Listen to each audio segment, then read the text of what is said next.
দুর্দান্ত জয় ব্রাজিলের, গুনে গুনে গোল দিয়েছে এক হালি। 4-0 গোলের জয়, জোড়া গোল রাফিনহার। এই ম্যাচের মাধ্যমে যেন ছন্দে ফিরল সেলেসাওরা, চিনল নিজেদের জাত, দাপুটে পারফরমেন্সে উড়িয়ে দিল প্রতিপক্ষকে।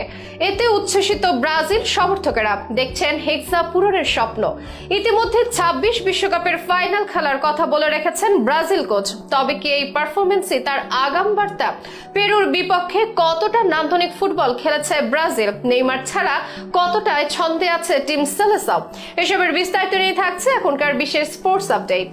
বিশ্বকাপ বাছাই জুড়ে আলোচনায় ব্রাজিলের নিষ্প্রভ পারফরম্যান্স। সমালোচিত হচ্ছিলেন কোচ দরিফাল জুনিয়রও। বিশেষ করে আক্রমণ ভাগে তার সেটআপ নিয়ে উঠেছে প্রশ্ন। গত সপ্তাহে চিলির বিপক্ষে জিতলেও সেটা ছিল ন্যূনতম ব্যবধানে। জয়সূচক গোলটাও এসেছিল ম্যাচের 89 মিনিটে। দুঃসময়ের বৃত্তে বন্দী থাকা ব্রাজিল অবশেষে ভয়ঙ্কর রূপে ফিরেছে। ঘরের মাঠ মানে গারিনচে স্টেডিয়ামে